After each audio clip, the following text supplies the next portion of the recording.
I am so not cool. These are the only cool things that I own, and they're my computer glasses, so I don't even wear them out in public, but I love them.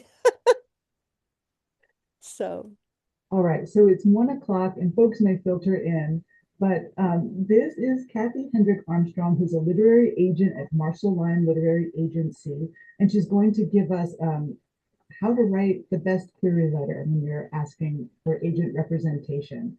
Um, if you have questions as we're going along, please write those in the chat. And if your house is loud, please mute yourself because otherwise it'll interrupt the Zoom because it can be so finicky. So I'm going to mute myself. Cathie is going to share her screen. And again, if you have questions, you can just write them in the chat and then I will ask those questions as they come up. hello everyone. Happy Saturday. So I'll just kind of give a little quick introduction, a little elaborate a little bit. My name is Cathie Hendrick-Armstrong, and I am at Marshall Lyon Literary Agency, and I am celebrating my 10th year as an agent this month, actually. So I'm pretty excited, and my second year at Marshall Lyon. So I'm pretty excited about that. I represent pretty much anything commercial fiction for the most part. I don't do science fiction.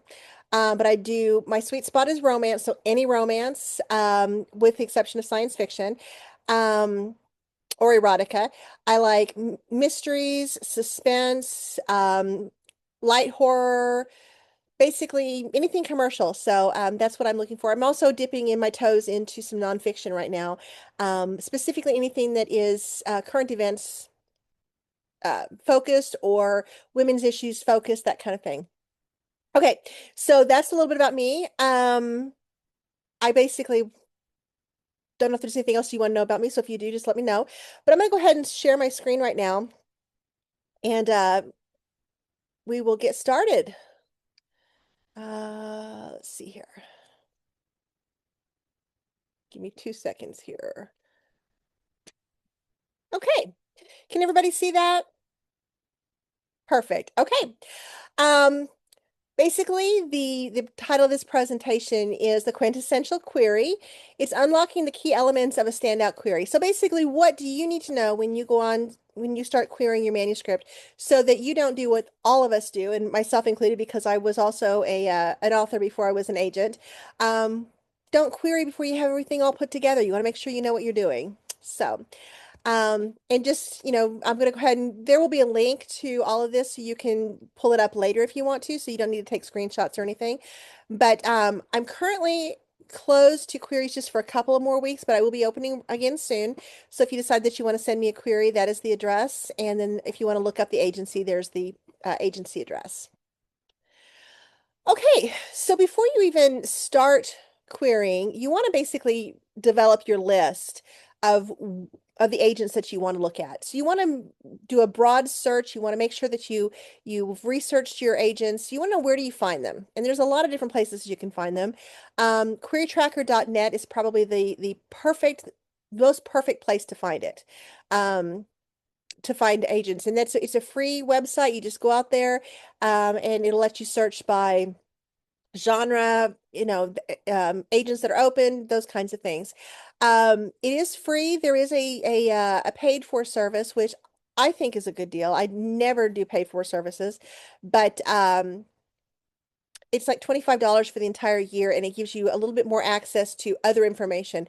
How long does the agent take to respond, and those kinds of things. So querytracker.net is your number one source for finding agents.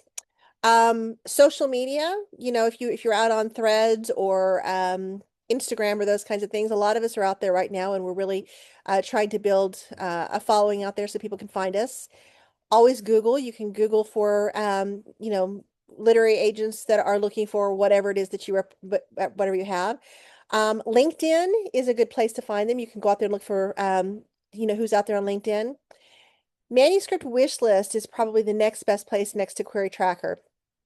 And so manuscript wish list, all you have to do is type in, manuscript wish list in your search bar, excuse me, and it'll pull up the website.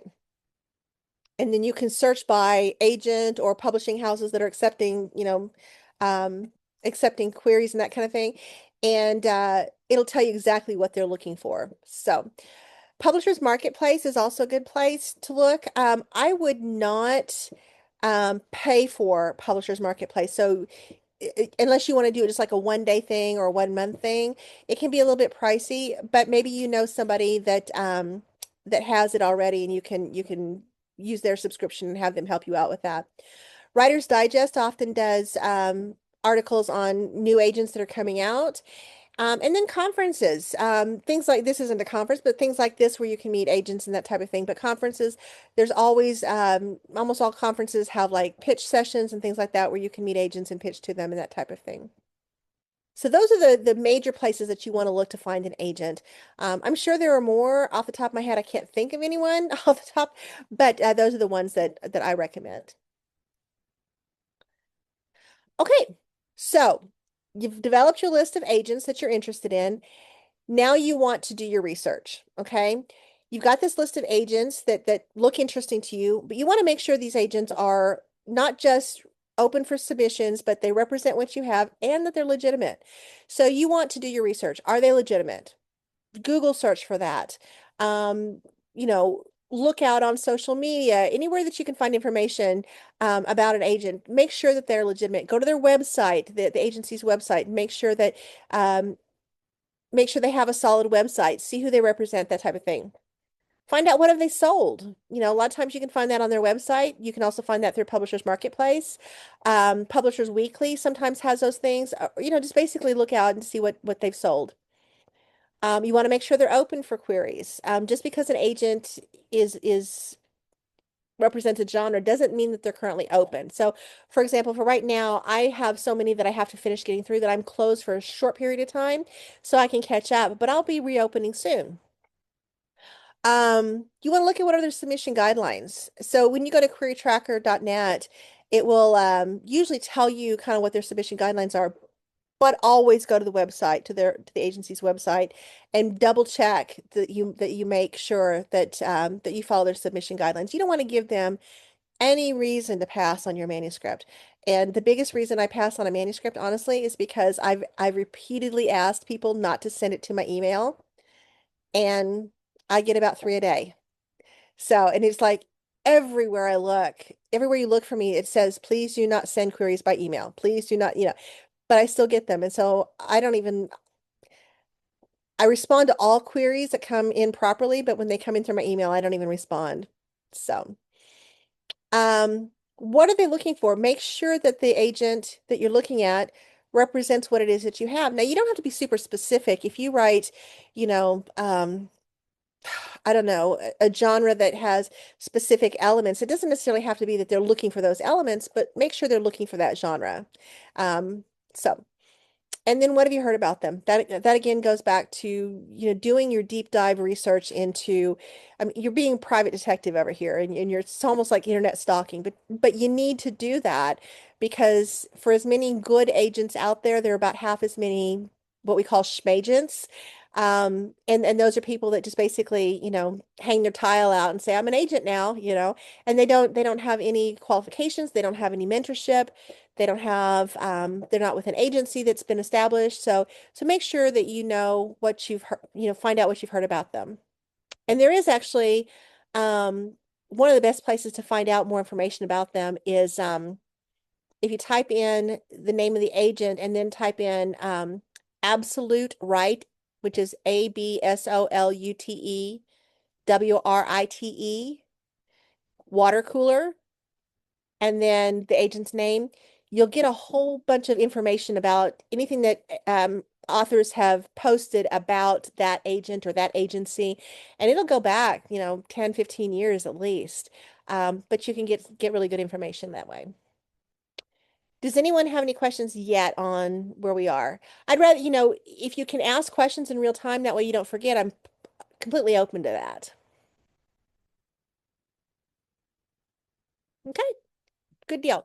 All right. So there are 9 parts to a proper query, and you want to make sure that you have all 9 of these parts.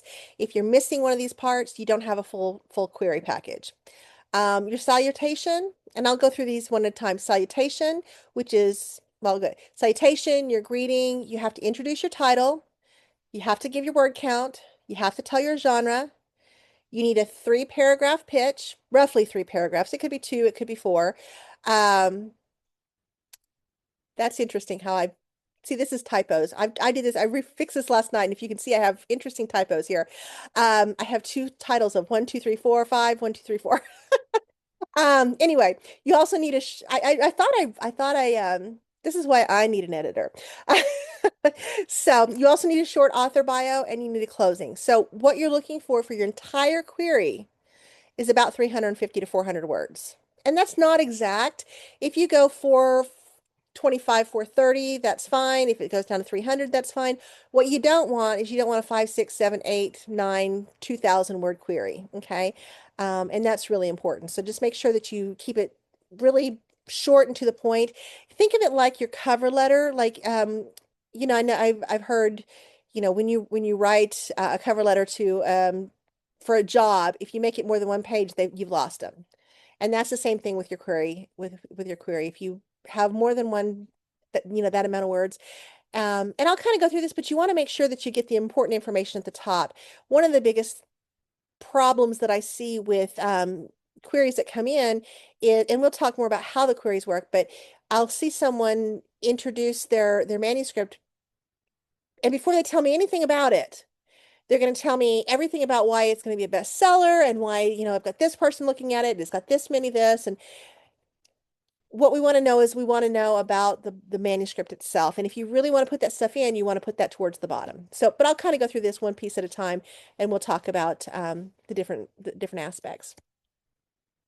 So the first part is your salutation. Basically, it's you always want to address the agent by name, and how you do that is up to you. You can do a first name. You can use honorifics, Mr., Mrs., Doctor, whatever.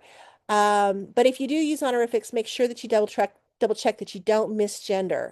A lot of We're seeing an increasingly high number of people that don't go by Mr. or Ms. They go by, a they and them kind of a um, identity. So, and the correct honorific for that is MX, in case you weren't aware. Um, to hear my dog. And you never want to batch query. What I mean by that is you don't want to write one query and then, if you're sending them by email, you don't want to send, 25 out and then say, Dear Agent, because I guarantee you everybody will, you'll get ignored entirely. As soon as I see a Dear Agent, I don't even read it anymore. Um, so you want to make sure that you're saying, Dear Cathie, or, however that works. So the second part is going to be I'm really sorry. The dog, I don't know if you can hear the dog in the background. I'm at home and the dog is just driving me nuts. Okay. Second part is your greeting. Okay.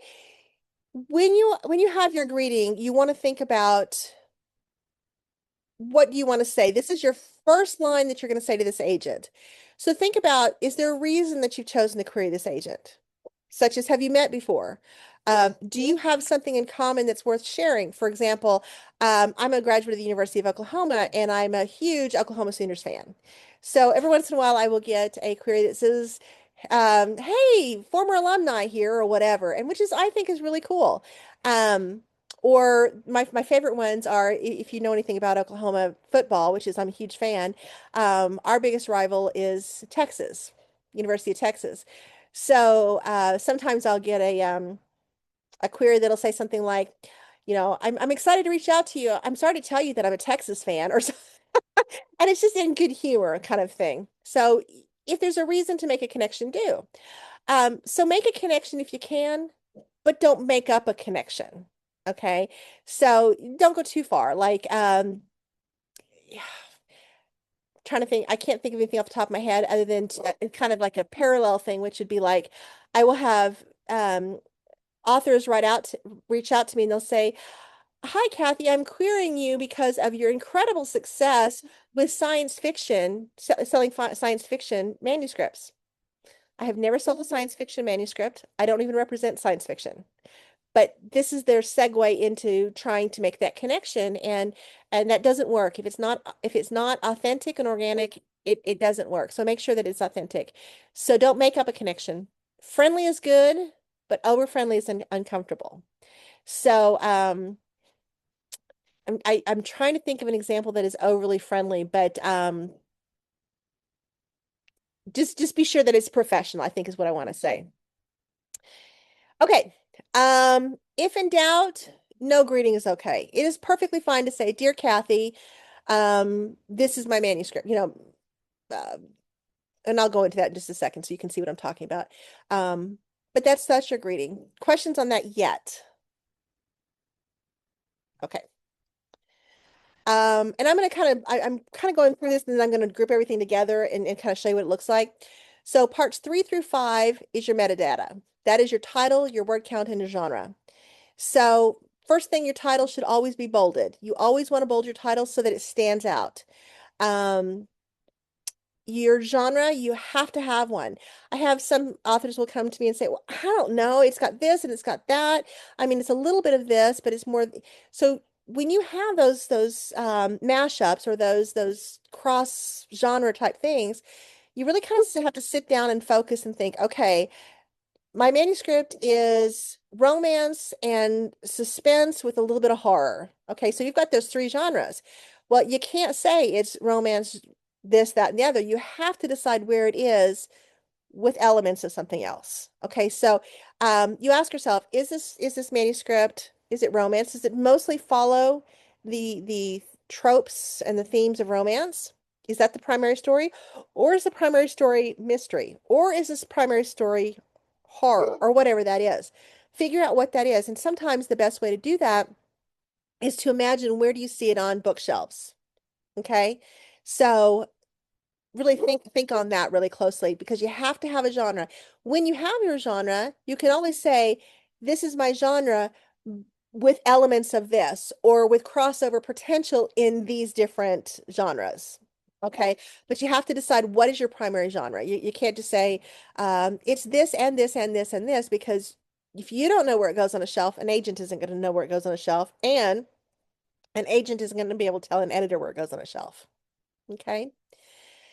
And then make sure you include your word count. And you don't have to say, for example, 84,927 words. You can write it as 85K. All right. So that's understood. Um, so those are some major pieces on that.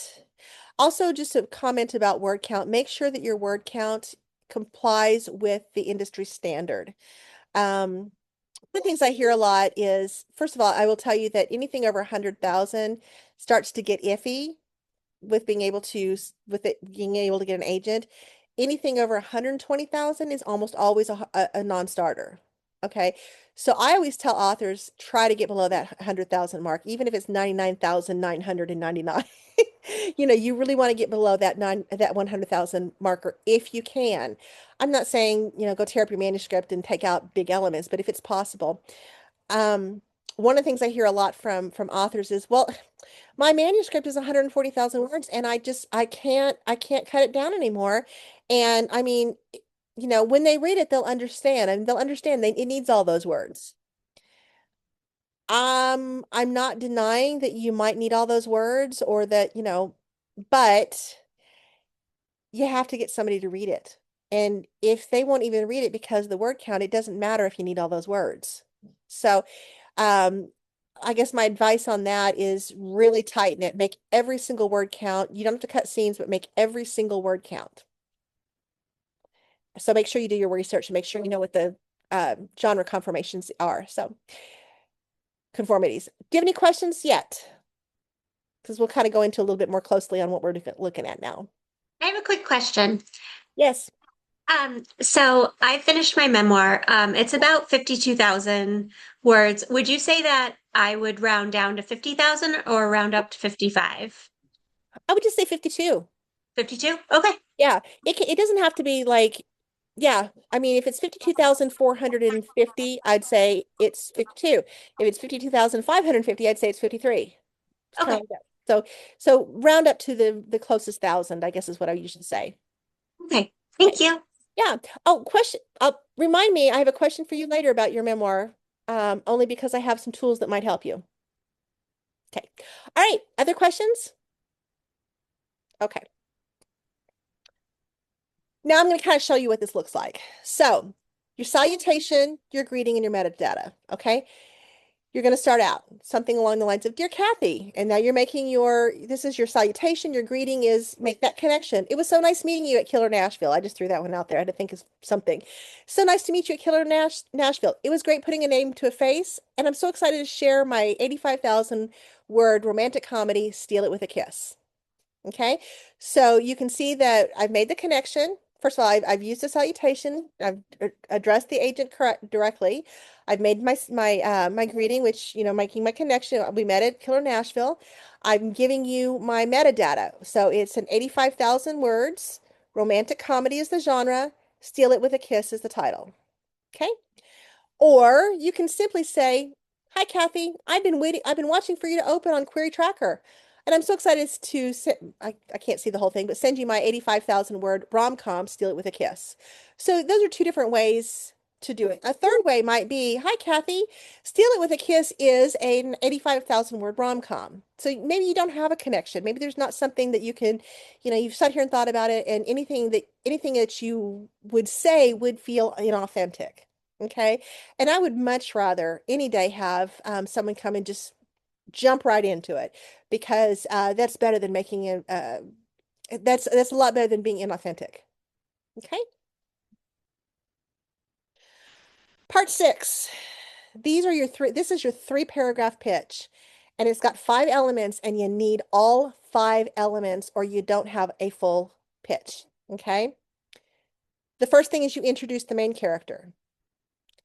The second thing is you introduce the problem, or, you can give a little bit of a background to get us really focused on what's going on. But what is the problem? What is it that the main character wants? The third thing is what is standing in the main character's way of resolving that problem or fixing the situation? So there's always something that's causing a conflict there. Now we know, who's the main character, what the problem is, and what's standing in the way. What does this character now have to do to fix this situation or resolve the problem to get what they want? Okay, this is their action. This is what they've got to do. And then the final thing, these are your stakes. And if you don't have your stakes, you don't have a full, you basically have a journal. Okay, so we need the stakes. So what are the possible positive or negative outcomes for fixing this problem? Okay. Um, I will tell you right now, the industry is really challenging. So you really want to have something high concept and high stakes. What is high concept? High concept is, can you tell me in one sentence, preferably 2 at the most, what is this story about?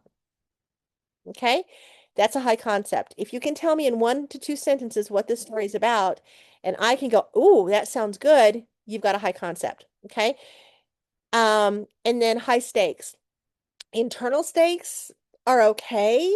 They're just not high stakes. So if you're doing, and I'm focusing a lot on romance just because romance is my primary genre, and I know it best. But if your stakes are, oh, she might have her heart broken.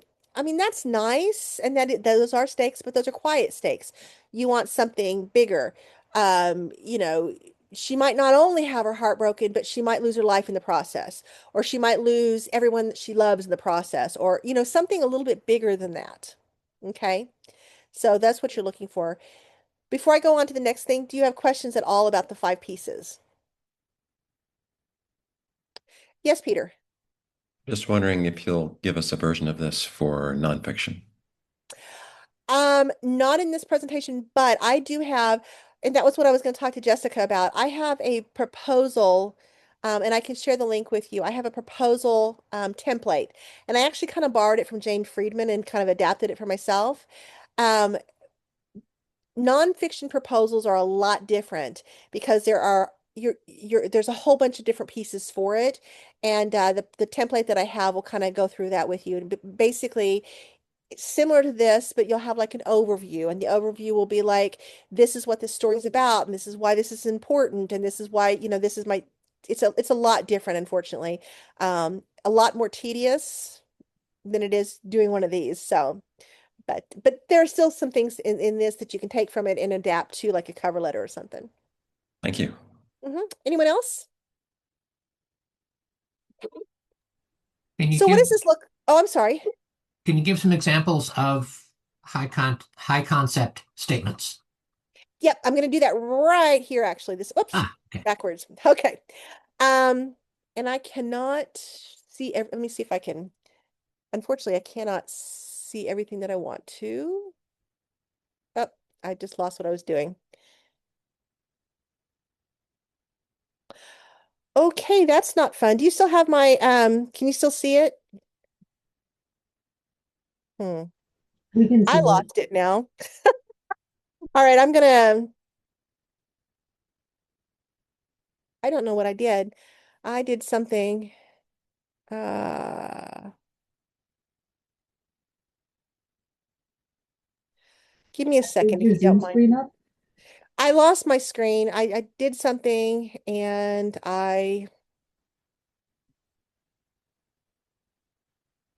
let me do this if you don't mind. Let me,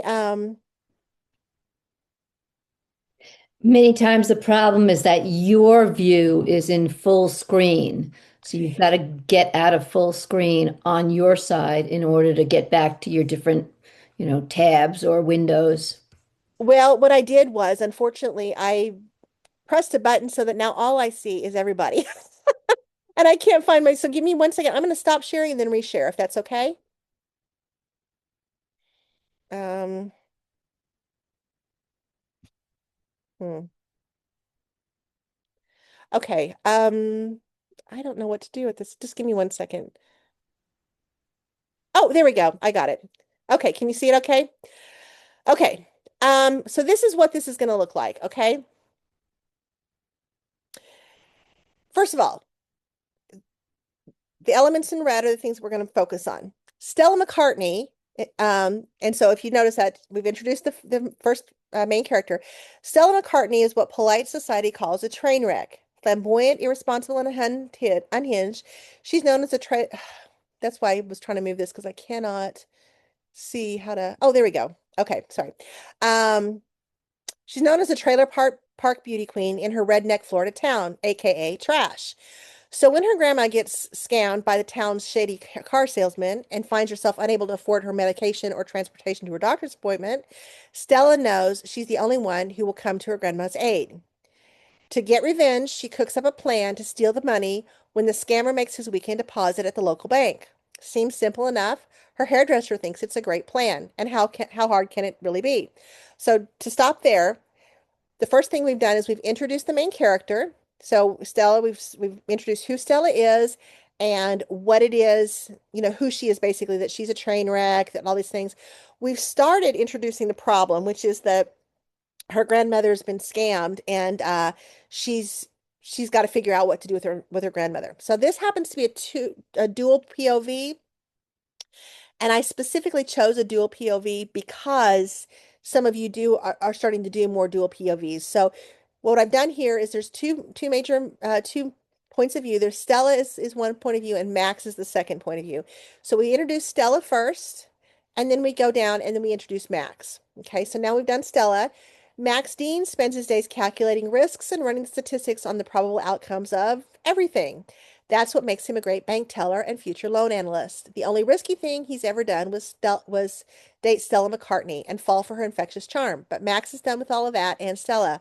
Or at least that's what he thinks until the day Stella walks into his bank and robs him at his teller stall, making a getaway with a loot worthy of a felony, not to mention kidnapping him in the process. Max tags along, following bank protocol to keep himself safe, and also maybe because he can't bring himself to turn her in.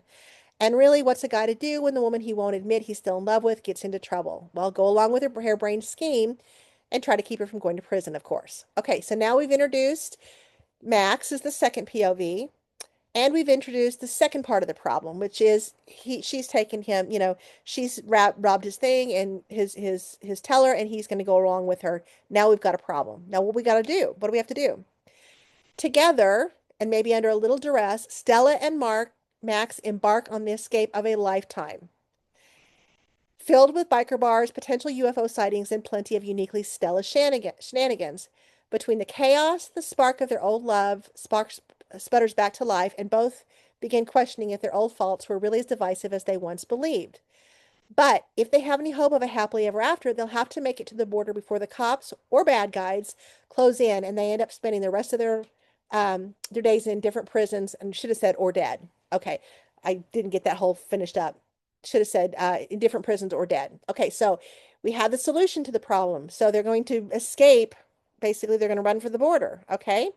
And then here's the stakes. And somebody had asked about high concept stakes. So I could have just said, you know,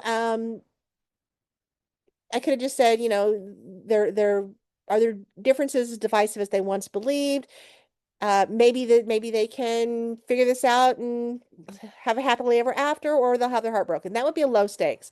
But a high stakes is, oh my gosh, they're on a race for the border, and if they don't get it in time, the cops will get to them, or the bad guys will get to them, and they'll either spend their lives in prison or dead. That's a high stakes. Okay. So it's bigger than, oh my gosh, my heart might get broken. Does that make sense? Okay. So that would be, and this again, this is a rom-com, but that would be a higher stakes. There's something significant that's going to happen that could cause a major problem. Um, and it's bigger than, and again, internal stakes are important, but you're really looking for the really big stakes, I don't want to say life or death because not everything is life or death, but just something more than internal. Does anybody have questions about that? Does that make sense? Okay. Oops. Oh my gosh. This doesn't like me. My sharing screen is paused. I don't want to pause it anymore. Resume.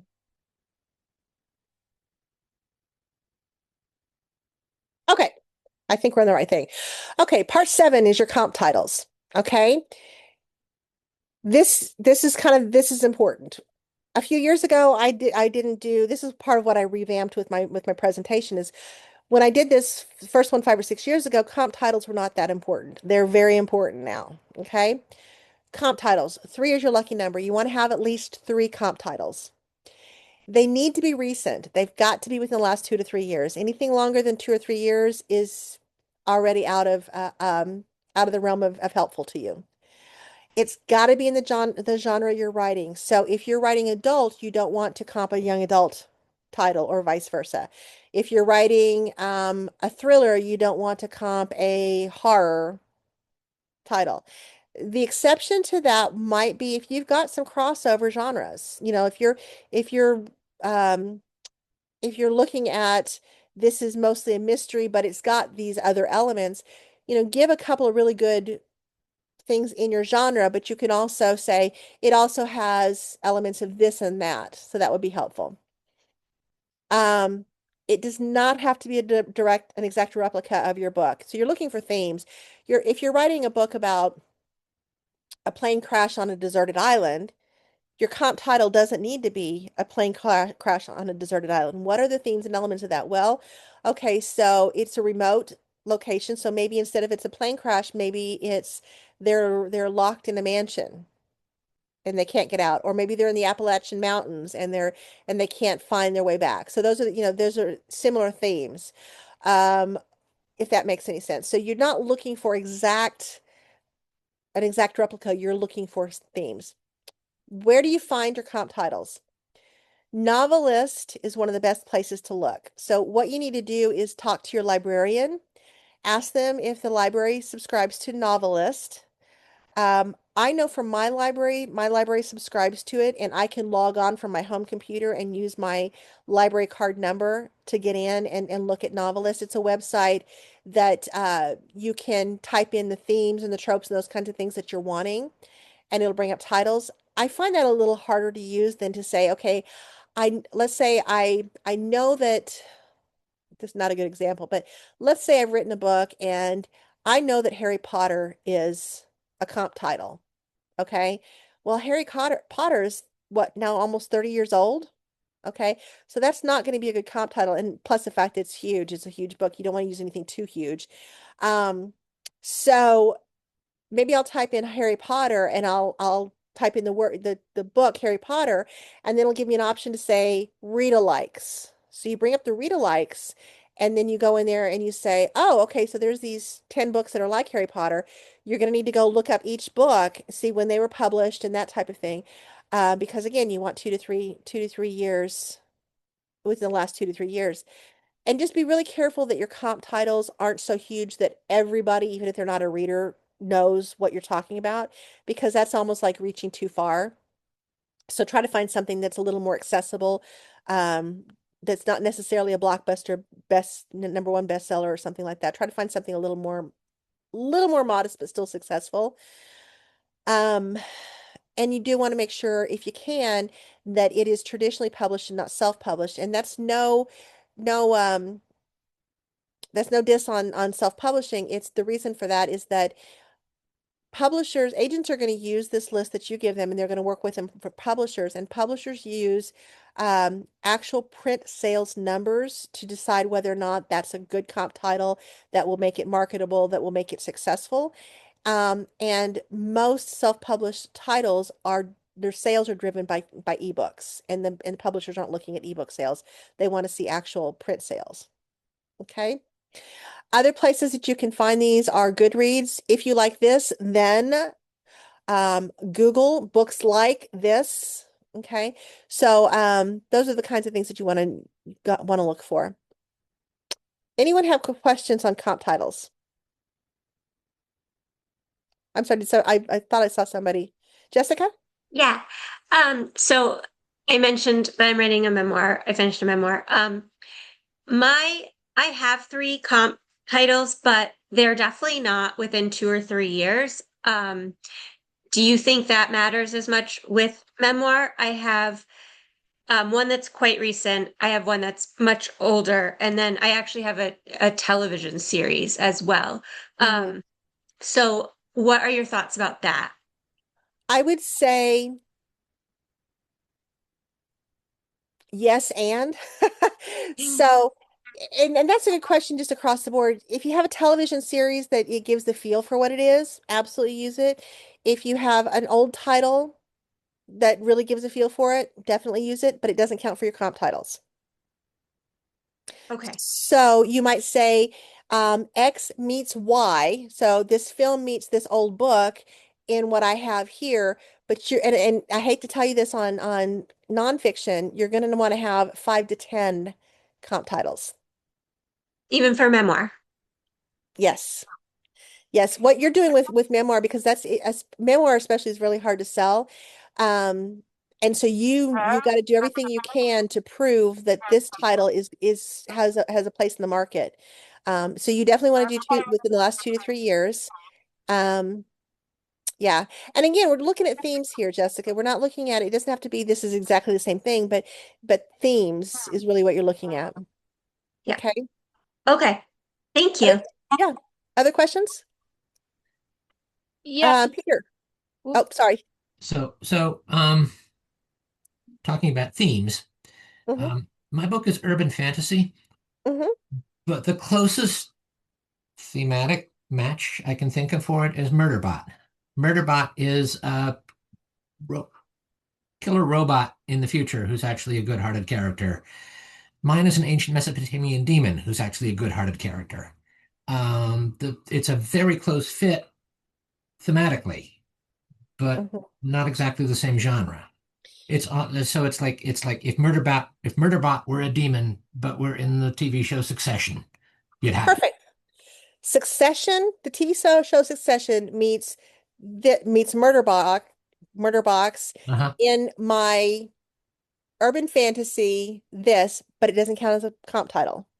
You're still Mm. using it, so they get the feel for it, Hmm. but it's not a comp title. And Okay. that's okay to do it that way, so long as your comp title, because we do that all the time.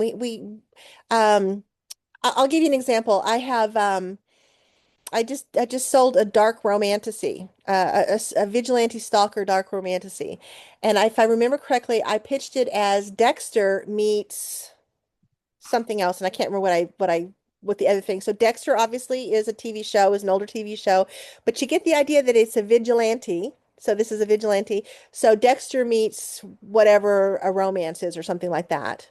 Okay. So it still works. So it gives me the visual, but the comp titles are specifically to prove that there's a place in the market for it. Okay. But definitely use those for visuals,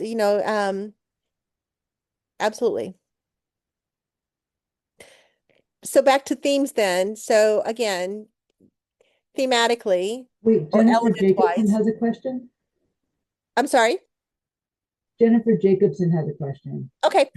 We'll do Jennifer next. We finish with Peter. So thematically, when you're doing that, maybe it's not necessarily the themes. You've probably got more themes. You've got more elements that you can pull into it. So really pick it apart and say, okay, what are my pieces here? And then kind of go from there. Jennifer, did you have a question? I do. Thanks, Kathy. As a debut author for my comps, do I need to be thinking about debuts? Number one. And number two, do I have to be thinking about how many copies a comp has sold? Yes, but not strictly. So always a debut is helpful if you're a debut, Mm-hmm. because that's a realistic thing. Um, how many copies is it sold?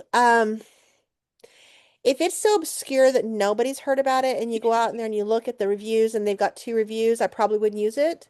But if you've seen it out there here and there, maybe it's not a blockbuster, it's not the New York Times bestseller, but it's a fairly, you know, it's a title that if you're in that genre, you've probably heard of it, and you see that they've got, a good number of reviews, then by all means use it. It's hard for you on your end to see how their sales are. Yeah. So I don't expect you to, but take a look at what I use is I'll go look at the metadata on Amazon a lot of times, and Uh-huh. I'll pull up like the print. You go on Amazon, there's an ebook option, there's the audio option, and there's a print option. Okay. Always look at the print and then go down to see what is it ranked. If you're looking at 1,728,000, maybe that's not a good comp. But if it's in the top 500,000 and for its categories, if it's like in the top couple thousand, that's probably not bad. Okay. Great. Okay, Thank you. you bet. Other questions? Okay. All right, so let's talk about what that looks like. Okay, for our pitch thing. Steal It with a Kiss would appeal to readers who enjoy the banter in Christina Lauren's The Paradise Problem. And then you list the publisher and the year. The Quirky Road Trip in Sarah Adler's Mrs. Nash's Ashes by Berkeley, 2023. Or The Not So Dumb Blonde in Allie Carter's Blonde Identity, Avon, 2023. That's one way you could write it. Or you could write it, this title would fit nicely on bookshelves alongside The Paradise Problem, Christina Lauren, Simon & Schuster, 2025, Mrs. Nash's Ashes, Sarah Adler, Berkeley, 2023, and Blonde Identity, Allie Carter, Avon, 2023. You could do that. I mean, if you wanted to, I know as an agent, when I send it out, I don't even actually say it like this. I'll just put like a little heading that says comp titles, and then I'll put the comp titles below like that. Um, you could do that if you wanted to as well. I mean, just so long as you have them in there. But for purposes of this, we're trying to write it like a letter, so that's why I chose to do it that way. Questions on comp titles, because I know that is probably the most challenging aspect of writing a query letter is coming up with your comp titles. Okay. And again, for nonfiction, you're going to want to have a minimum of 5 and preferably closer to 10. And I do have, like I said, I do have a template that I can give you the link for it. I will also say that my template is not the only template out there. I think Eric Smith has a template out there. I know I borrowed Jane Friedman's and modified it for my needs. So when you're working on on your template for nonfiction, make sure that you know the elements that are necessary. And I can even bring out my template for nonfiction so we can kind of go through that before we're done, because I know that some of y'all are interested in that. Okay, part 8, author bio. This is your opportunity to brag on yourself. And I know that for most of us, that is hard. So when I sit down to write my author bio, I write it in third person because when I'm bragging on myself, it feels not humble. It feels icky. So think of yourself in third person. This person has done this, that, and the other. Okay. So think about what about you makes you uniquely qualified to write this book? And basically anything that's directly related to the subject of your book makes you uniquely qualified. So if you're writing picture books and this is your debut author and this is the first book you've ever written, but excuse me, you've been teaching kindergarten for 10 years, that makes you uniquely qualified. Who better to write a picture book than someone who reads them all day long? Okay. That also applies to if you're writing horror and you have been an avid horror fan since your teen years and you're 78 years old now. Wow, you've got a lot of years of experience understanding horror novels. Um, so whatever those things are, and really think deep on those because there's things that make you uniquely qualified. Do you have any writing credentials? In other words, have you published anything? Have you won any awards? Maybe you're just a prolific author. Maybe you just write a whole bunch of books. Are you a member of any writing groups? Um, there was one other thing I was going to, so those are the things that author bio, and one thing I didn't put on here is if you have a website, any kind of social media following to talk about, definitely add those in. And if it's substantial, include the numbers as well. So, questions? Okay. So here's what an author bio might look like. I'm a member of Romance Writers of America and president of my local chapter in Timbuktu, America. In addition to romantic comedies, I also enjoy writing poetry and have been featured twice in Poetry Writers R Us magazine. Steal It with a Kiss is my debut novel, and I'm currently plotting several follow-up ideas in the event a publisher should want to make this a duology or trilogy. Why did I put that last sentence in there? This is the thing that I get from authors all the time. This is the first in a series. This is the first in a trilogy. This is the first of 27 books. Okay? You want to pitch your book as a standalone only. Okay? And the reason why is when you pitch to an agent, this is the first in a trilogy, you imply that this book cannot sell on its own. Therefore, I'm going to be a little less excited about taking it on because you've just told me that you're not going to be happy unless you sell all three. But if you have the potential for more, I want to hear that because, yes, when I put this on submission, I'm going to say this is a standalone title. But you know what? The author has considered how they might follow up with more books in a series if a series interests you. Okay. And I'll even throw in when I'm pitching to editors, I'll even throw in like little blurbs on what the potential follow-ups could be. I would want you to do that, but I would want you to make sure that you let us know that you're not just a one-hit wonder. This isn't a one and done. You've got more out there that you're interested in writing. And I will, since we're talking about multiple titles or in a series, I want to give you my piece of advice on that. A lot of times authors will write the first book in a series and then they'll go write the next two or three or five or 10 books. I don't recommend that. Okay. What I recommend doing, let's say you think you've got a trilogy. I would write the first book. If you know where you want to go for the second and third book, outline or write a synopsis or make a bunch of notes on those additional books, but don't write them yet. Put a pin in it, move on to something else. Write something else. And this is, unless you're just so passionate that you have to, that your brain won't, my brain does that. My brain won't stop working until I sit down and do it. But unless that's the situation, write something else. And here's why. Not all first books sell right away. Okay.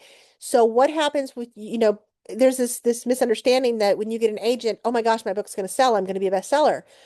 Well, I still have to do what you've done, which is I have to pitch to the editors and I get a lot of passes as well. So it's possible that I could, put this out on submission and it don't not sell. That doesn't mean it's dead. We put it in a drawer and we'll pull it out another time once you get your first sale. But what happens is if you spend all your time writing this series and the second, third, fourth book or whatever are dependent upon that first book selling, you have nothing else to go on for the next book. So you want to make sure that you have a solid idea for where you would go here, start your next book. So that if this one doesn't sell, you've got more. Because if a publisher picks up your first book, you're going to have time to write those second and third books. Does that make sense? Okay. Questions at all? Yes, Peter. Um, I have three unpublished novels at this point. The third Okay. one is the one that I'm about to start pitching. The first and second have they've collected their 100 rejections each. They might work well as a second or third novel that I publish someday. They're not great debut novels. Hmm. Do I mention them in the query letter or? Oh, absolutely. I'm putting that Mhm. in your bio. You know, Mhm. in addition to this title, I have X number of completed novels. Um, you don't have to say I have X number of completed novels with, 275 passes already. Don't say that, but just say, in addition to this title, I also have an additional so many titles, um, and I'm working on Y number more. Yep. Because that to me tells me that this is not a one and done for you. This is something you really want to pursue as a career. And those titles may or may not work, or they may need to have some revisions to make them work. They may not be a good debut title, but especially if you get your you get your feet wet with your first book, we can always use that for a proposal for your next book. We can pitch it at some point in the future as a next book. So don't ever just, assume a manuscript is dead just because it didn't find an agent, or if it did find an agent, it didn't find a publisher. Okay. Yes, Peter. The other Peter. Um, Oh, sorry about that. There was two Peters.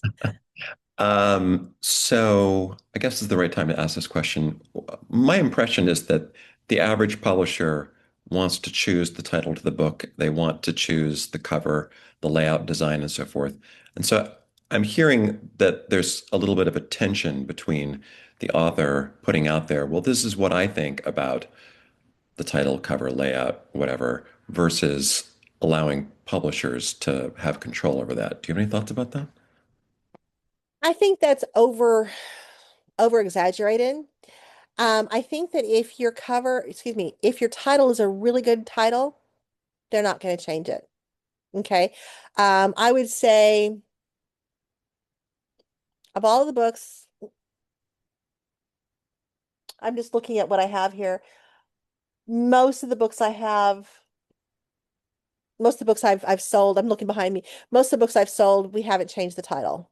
Oh, A that's nice couple to of, know. yeah, a couple of them have, but for the most part, we haven't changed the title.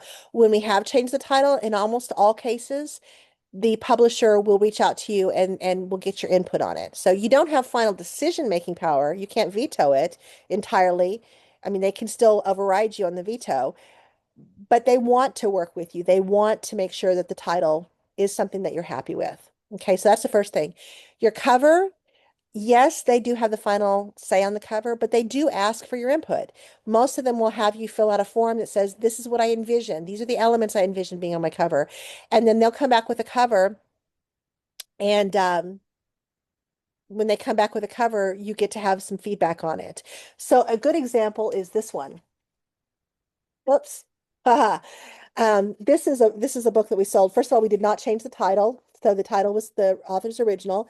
When I first saw this, I hated it, and the author hated it. Um, so we suggested some things that it was missing, and that's when they added some things to it that made it. I don't know. I kind of like it now. I don't know that I would have loved it, and I don't know that the author would have loved it right out. But we worked together to come to a compromise because they felt strongly about the concepts in the cover, and we felt strongly that there are certain things that they should add to the cover to make it work together. So this was a compromise. Um, I'm working on one right now with another author who she's not happy with the cover at all. So what do we do? Okay, well, we go back and we say, okay, we're going to start with this concept. Can we take this concept and can we make these changes to this concept? And they're usually very, very willing to do that. Okay. And then in terms of the layout, that is totally up to them. Okay, thank you. Uh-huh. Anybody else? Yes, Jessica. I just want to go back to Peter Hay, piggyback off of his question when he talked about books that he wrote that were not published. I self-published a book like 20 years ago when I was in my 20s. And one of my workshops I was in, the teacher told me to never mention that in a query letter. And I'm very proud of that book, and it did quite well. I'm wondering what your thoughts are about that. How well did it do? I sold like 2,000 copies on my own. You know what? Yeah, I would absolutely. I would definitely. I'm the author of the self-published title, yada yada yada, released in this year, which sold over so many, or you don't even have to say how many units, just say which for the time period did exceptionally well. Okay. Um, I don't know why.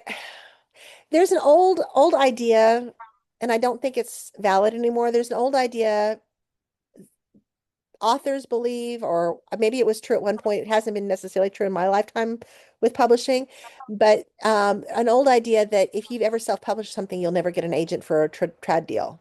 Well, that's pretty much what he told me. And he also told me if I wanted to mention it, I should change my name. And I was like, I'm not changing my name. Mm-mm. No, even just in the last 5 years, things have changed drastically in that landscape in terms of where we're sitting with self-published titles. For example, I'm just going to knock them all down before I'm done. Both of these titles were self-published first. Okay. And the third one just came out. So the third one was not self-published, but these two were self-published. They did exceptionally well. And so I was able to sell them to a publisher and they put them in print. I don't have any others on the, oh, no, I don't have any others on the shelf like that, but I just sold another one last week, which is also self-published. Um, and then, oh, actually, I don't have it right now, but Worthy of Fate also was self-published. So I've done three titles that have been previously self-published. They did very, very well. They did better than 2,000 units, but 20 years ago, 2,000 units, that's not bad. That's really good. It's only been in recent years that self-published has really been taken off like that. So And my new book, my memoir, is completely different from what that was. yeah, So, if you think it's okay to mention it, because I am, proud of it, I would want to, yeah. Well, Okay. yeah.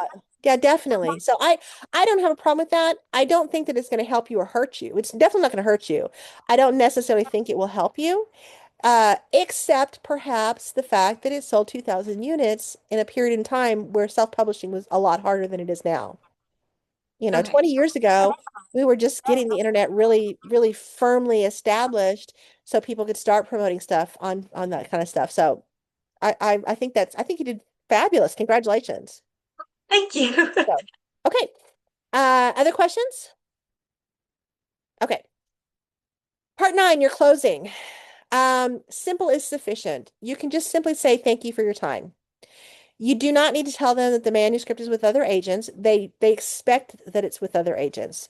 We hope you'll have it out with other agents because if you're querying a decent agent, they want you to find the best match for you. So this is not competition when you say it's out with other agents. We don't find that as competition. I'm glad to know that you're doing that.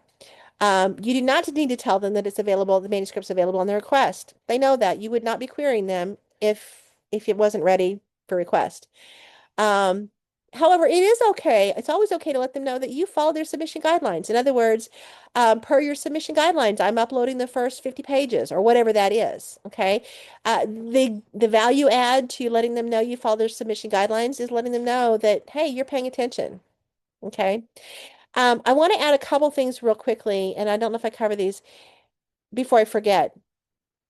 When you send your queries, really look at the agent's submission guidelines closely. Follow them to the letter. Do not give an agent a reason to pass. Okay. I get about 500 to 700 a week in my inbox. And honestly, sometimes it feels so overwhelming that if somebody has obviously not even paid any attention, it's a little easier just to say, if I don't have time for it. Okay. And I'm not saying being, overly picky. I'm just saying, if they say they don't take queries by their email, for example, and you send it by email, that's an easy pass for me. When they say upload the first 5 pages and you do the first 27 pages, Come on, are you not paying attention?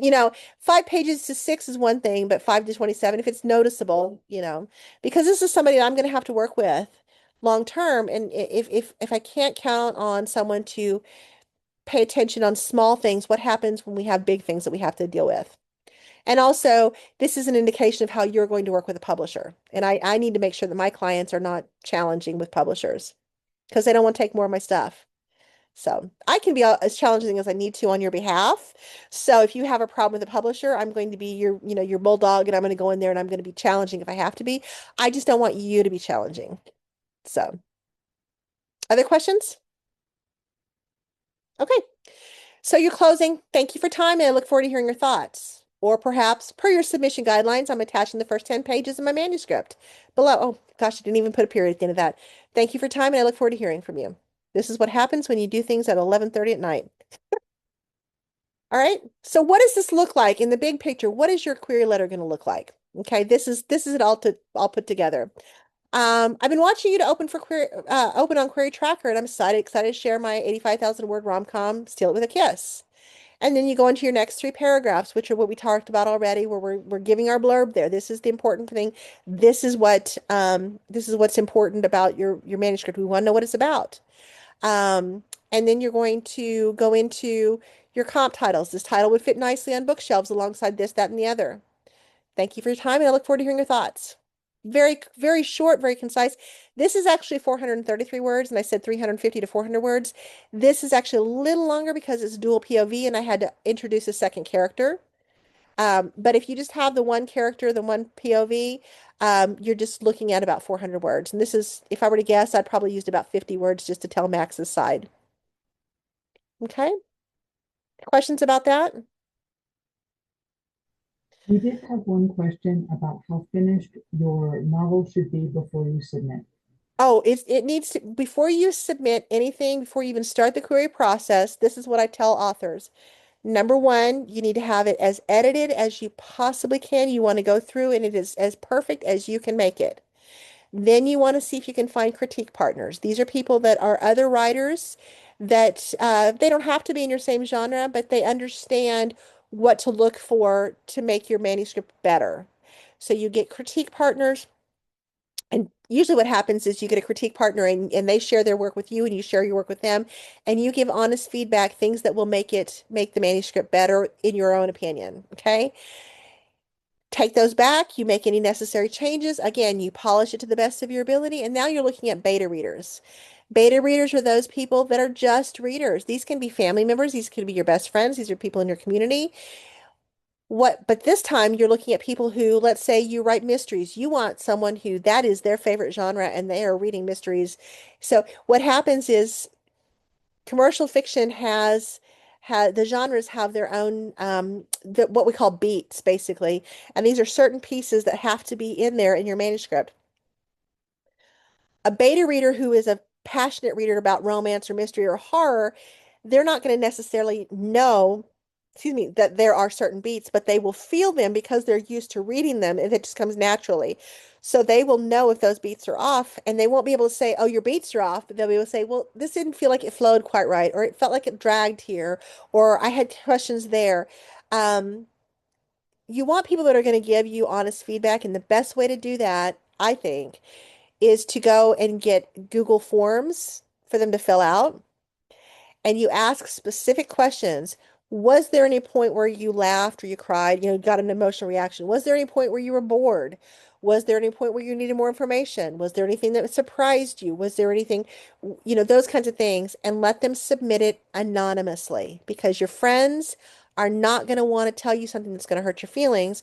But if it's anonymous, they'll be more honest. Have them write it like a review if you want to. But those are the pieces. And then once you've gone through that process, you've had your critique partners, your beta readers, you've edited it to the nth degree so many times you're sick of looking at it. That is when it is ready for an agent to look at it. Don't send something that's got a lot of errors in it, that's not fully developed. I'm not saying that an agent or a publisher is not going to make edits and changes. They absolutely are. But you will have done as much as you possibly can do from your end, and they're going to know that by what you submit to them. Other questions? Okay. So this QR code will go to this presentation so that you can pull it up at another time if you want to. So feel free to grab that. Um, one of the things, I guess that's it. One of the things I was going to share with you, let me if I can find it, uh, was my proposal. Let me find my proposal, and I will share that screen with you. What in the heck is going on here? Give me 2 seconds. And if anybody has any questions in the meantime, by all means, feel free to ask while I pull this up.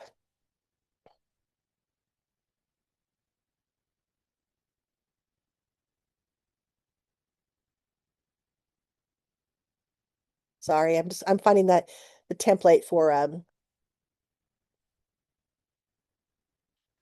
here we go. This should be it.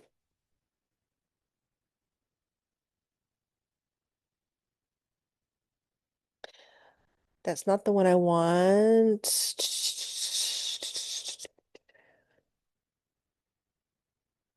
Sorry, if I'd known I was going to do that, I should have thought that I was going to do this and I didn't think about it. So give me a second here. Um,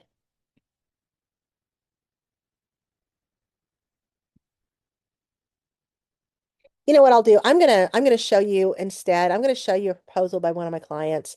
I think that I put together for one of my clients because I think that's going to be the easiest thing. Um, so give me a second.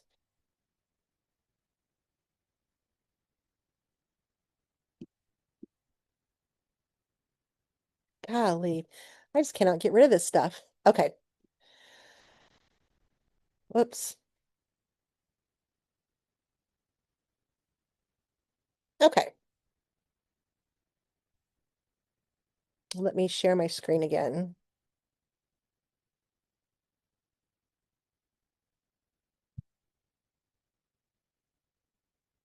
Sorry.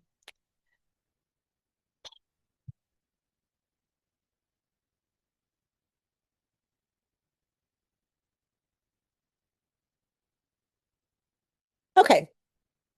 And I'll give you, as soon as I can find it, I'll give you a link for this so that you can see what the proposal looks like. So this is a proposal that I have for a nonfiction project that I have it on submission.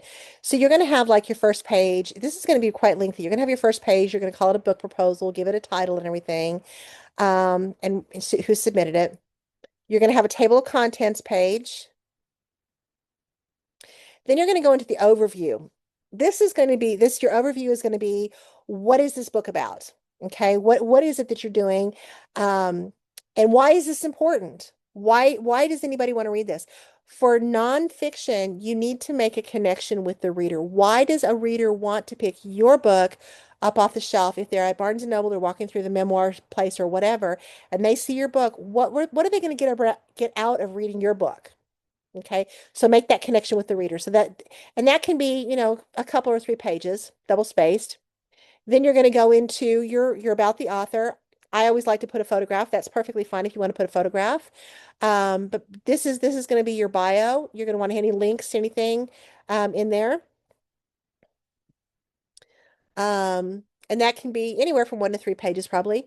Then you have a section on your target audience. These are the people who are going to read your books. And the worst thing you can do is saying, this book is for everybody. This is for anybody who likes memoirs. No, you want to really think about what the demographics is of your audience, who's going to enjoy this, and really kind of go into this. So in this case, for Forrest, we have, this is a historical nonfiction narrative. So this is for curiosity-driven armchair historians, history scholars and students of history, scholars and enthusiasts of Native American or Indigenous peoples' history, those passionate about the civil rights movement, book clubs, heritage event coordinators, and then we go a little bit into talking about why each one. We'll look at those. Okay. And then you're going to do your comparative and competitive titles. Okay. So the worst thing you can do is say, there's nothing current that matches what I'm writing.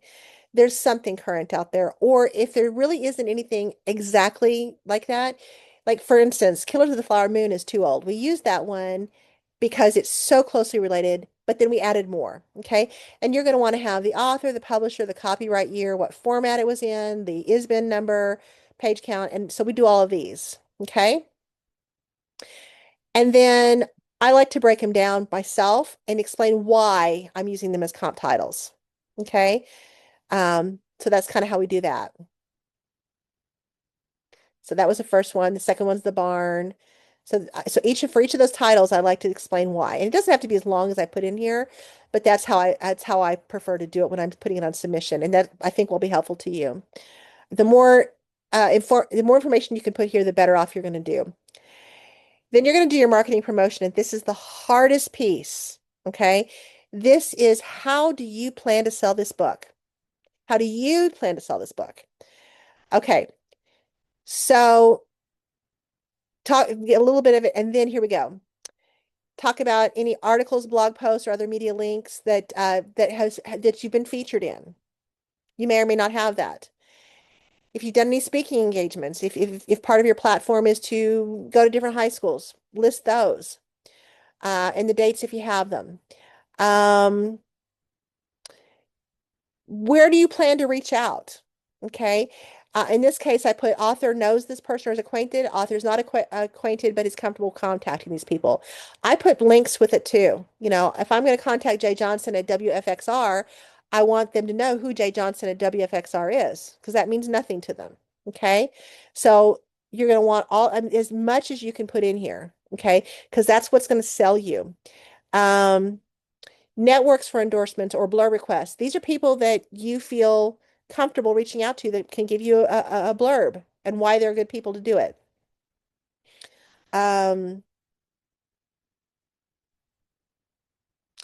Book conferences and other places that you might actually go to present. You need to do some really in-depth research and see where what's the possibilities are, give a link to them. And if you can, estimate the audience size, that's helpful too. And so this author has gone through and has just really identified everything that's going to make sense for his nonfiction proposal, and given links as well as it.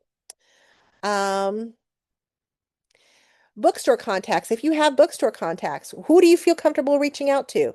Or do you have friends that can help you reach out? So those are the things you're going to want to list also. Professional organizations, anything that you belong to that can help promote your book. So if you're a member of the Lions Club, if you're a member of anything, your writing groups, those kinds of things, your sororities from college, any of these things, put them in there. And what your association with. Your social media.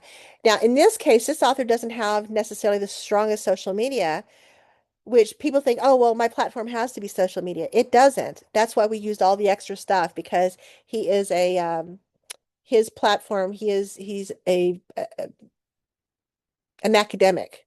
So his platform is going to be more the academic side than the social media side. But for memoir, you might need, social media. And I didn't put any links here because his social media was really dismal. But if you can leave links for that as well. Then you've got your manuscript specifications. How long is this going to be? When can you have it ready? If it's already ready, let us know. How many words do you think it's going to be? Are there any images that you'd like to include? And if there are images, will you need to have some permissions for that? Next section is going to be a chapter by chapter overview of what you intend to have in this manuscript. Okay, so this is the first chapter. This is what it's going to be. The second chapter, the third chapter. And then, sorry, this is really big. It's really long. Then you have your first three writing samples. In this case, we did the introduction so they would know where we're going to, and then the first three chapters to go along with it. Okay, and this is how we did that. You don't necessarily have to do the first three chapters in order. You can maybe do the first two chapters and then a particular chapter that you think is really shows off your writing. But that's what your proposal needs to look like when you're done. Are you exhausted already? So, questions from anyone at this point? Grant. Oh, you're on mute though. You're still muted, Grant. How There you do go.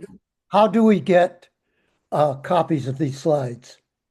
On the last page of the of that presentation, there was a QR code. You can use your I do not. I don't okay. think. Let me I can make that work. Give me 2 seconds. I'll send them a link in an email after. Yeah, let me just pull that up really quickly and I will I'll give you a link real quickly. Mm, Also, while I'm at it, uh, what is the maximum number of publications you should put in your query? in terms of comp titles, Well, not in cop titles, of the things that you've published. You're published. oh, I don't think okay, go ahead. What was the question? Like how many like How you much? published What a is lot of too them? much? What is too much? Uh You know, if you're gonna list, if you've got 27 titles under your belt, I wouldn't list 27 titles.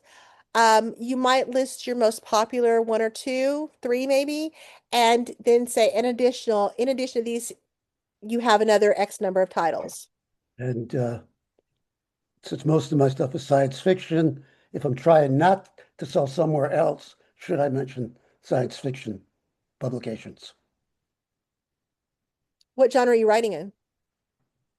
I don't know. I would years ago we called it mainstream, and I don't consider it literary. Probably commercial fiction. I don't think it's very commercial, I'm afraid, because I got a lot of rejections. I don't think it's commercial because I've had a lot of rejections. I mean, there's a That doesn't mean baseball it's novel, there's a music novel, there's okay. a Yeah, Thomas Wolfe novel. I think I would call it contemporary fiction, maybe. Um, there's no harm especially if it's sold well, listing your science fiction. You know, you can pivot as an author and go to different genres. So especially if it did really well. I'm And going to um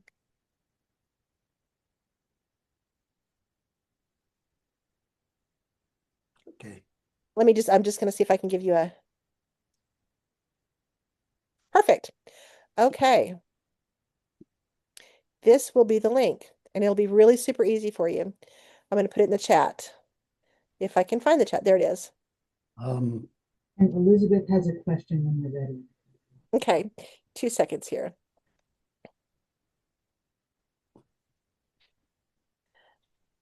Okay.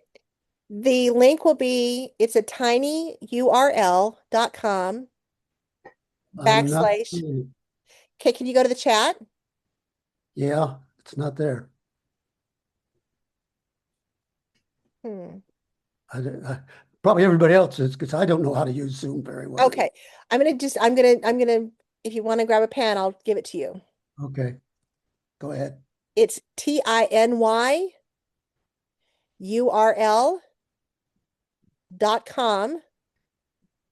and then a little backspace. And then it's the quintessential query. So that's TheQuintessentialQuery. Okay, I'll give it back to you. tinyurl.com slash backslash the quintessential query. Correct. Okay. And that way, if you ever forget, you know, that's the title of the presentation. So that will, yeah. Thank you. So other questions real quick before we, you know, I will go ahead and look and see if I can find the actual template for you in just a minute. Elizabeth? Yes, Cathie, thank you so much. This has been incredibly helpful. I guess I have two questions. I have written 4 novellas that are related, but the first one is ready to go. And as an experiment, I put all four novellas through AI, and AI generated a better query letter than I could have ever generated. So the only thing that's AI is the query letter, which comes from the actual manuscript. But as a college professor, I feel sick to my stomach to submit a query letter that's been written by AI, but it's better than anything I can do. Do you have any Yeah, thoughts? And then I have one other question after that. I would say that's such a hard one because obviously, you know, I would say that the publishing community is very sensitive to AI in any format. If it were me and as a college professor yourself, I would not use what AI generated, but maybe there are aspects to it that you feel like that's a good idea. Um, I'd be very careful about saying you used AI for it because it just Oh, it's I'm so telling you, polarizing. I wouldn't No, say it in right. the No. I'm saying in your query or whatever, because they Yeah. will ask you, is there any part of this that is AI Yes. generated or what? So I would just be very, very careful. Make sure it's not AI generated. There may be sentences that, oh, I like that, and then you just tweak the sentence to be more your Hmm. words than it was, because it's so polarizing, and just even the hint of having used AI for anything, for some people is a non-starter. Okay. So it's a really hard, it's such a hard thing. Yeah. But yeah, I mean, believe me, I was very depressed that their letter was better than mine. But right? anyway, I'm very depressed. But the second question is, I did instead of comp titles, I did comp authors like Joan Didion and Cheryl Strayed, for example. That's a little harder. You can still use comp authors as Joan Didion meets this other, so we get a feel for the writing, but you still need to have the comp titles, the actual titles. And those titles must be 2 to 3 years old. Because like Joan Didion has written for 20 years, for example. Right, right. What I would also say is some agents are more hardcore about comp titles than others. So if they want comp titles, then definitely you want to do that. If they don't necessarily want comp titles or they don't say that you need them, then I wouldn't worry about it. Does that make sense? Yeah, actually, I have one last question. I'm Of sorry course. not to be obnoxious. So, in researching this one publisher, there are 10 agents, and I'm going through the process of reading every bio. And if this one has a podcast, it's very time consuming. And I had an idea that I would send the novella to one agent, but the four that are interrelated, I would send that query letter to the I don't know, managing agent or owner. I'm not sure what her title is, and pitch to the boss the four novellas while targeting one agent for the first novella. Is that a big no-no? At the same agency? Yes, Yes, I wouldn't do that. don't do Choose it. choose one agent that you think is the best fit for it.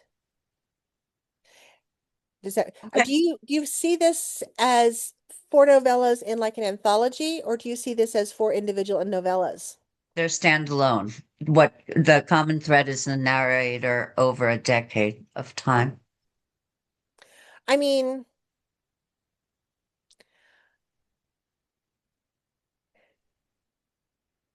that's a hard one because novellas by themselves are hard to sell. I know. Um, so you may want to play with this. You may want to just figure out what your best novella is and find one agent at that agency to do that. That's one option. The other one is if you can put them in a quote like an anthology because they all have the same voice. So, this is a book of four anthologies. That might be another way to look at it too. So you might play with that and see if it makes a difference. Yep. Thank you very much. Yeah, good luck to you. Thanks. So, I do want to make a comment. A couple things that we talked about before we started. I want to make a comment about a couple things. First, I want to talk about agents real quickly. When you're vetting an agent, make sure that the agent has some type of um, credentials that you can verify. Okay. Now, that does not mean that you need to have the biggest, best high producing agent out there that's been doing it for 20 years. You can choose an agent that is brand new and that can be the best fit in the whole world for you. But if it's a brand new agent, you want to make sure that it is not a schmagent, that it's actually a reputable agent from an agency. So here's what I recommend. Make sure that they're from a reputable agency, one that has been, has some type of a track record. That's the biggest thing. A brand new agent from an agency with a track record usually will have a mentor, someone that they work with or under, or that they report to or can bounce questions off of. So even though that agent at a reputable agency doesn't have a single sale under their belt, does not mean that that's a bad fit. There's a lot to be said about a brand new agent that has nobody else that they have to worry about. They can focus a lot easier on 2 or 3 clients than they can 35 or 40 or 200. Okay. So, a lot of times I'll see people say, well, I want this agent from this giant agency because they sold this, and this. And that's really nice. And that's awesome. But think about, what do you need out of an agent? Do you not care if you have any contact with them at all and that you're just a number? Okay. Not to say that that's what you'll be, but that's the potential. If you have a huge agency like that, you may just be a number. Is that okay with you? Okay.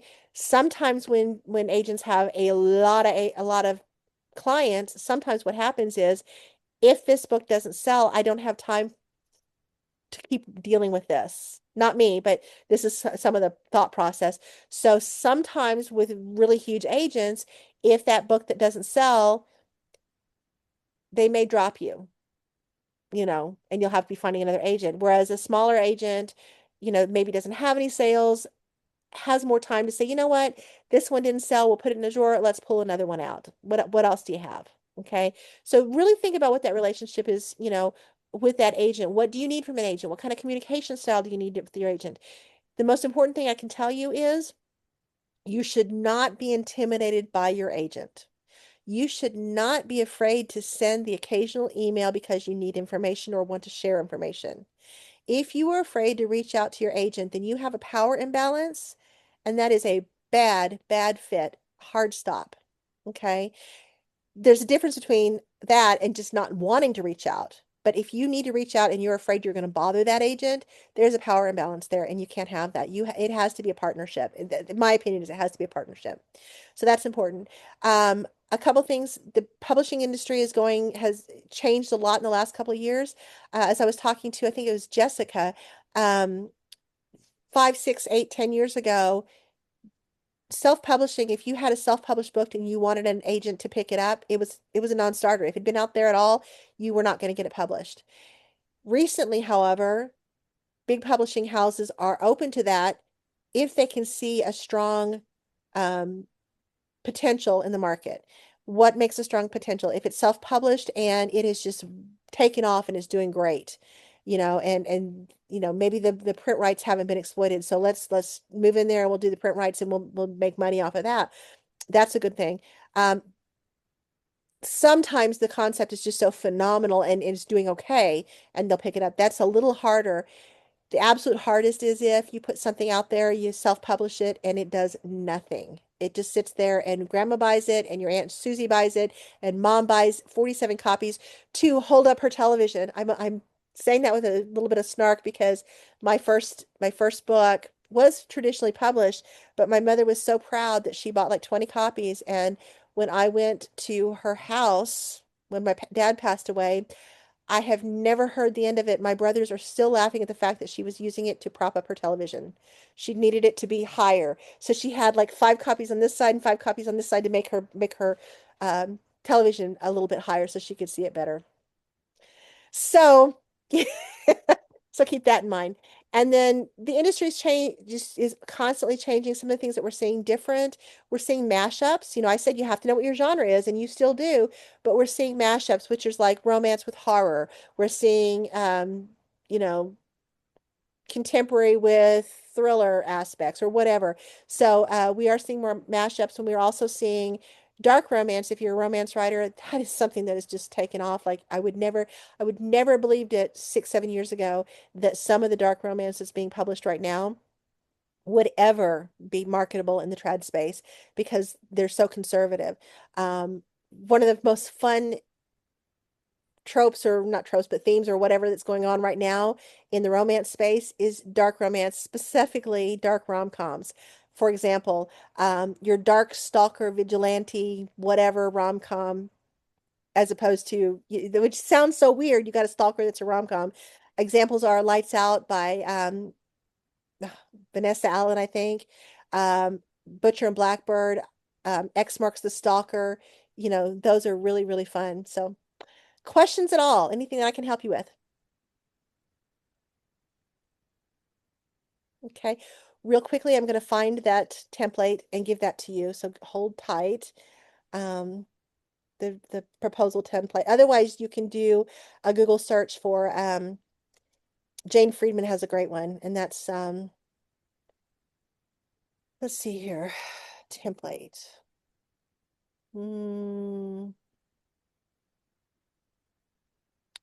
Okay. I don't remember. Let's see.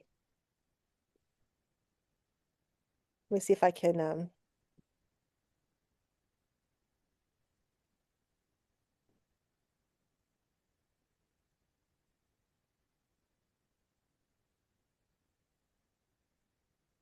sorry, I'm just trying to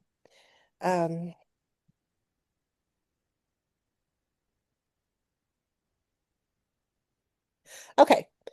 Here is the link. It's going to be that same tinyurl.com, and it will be NF as in nonfiction proposal template.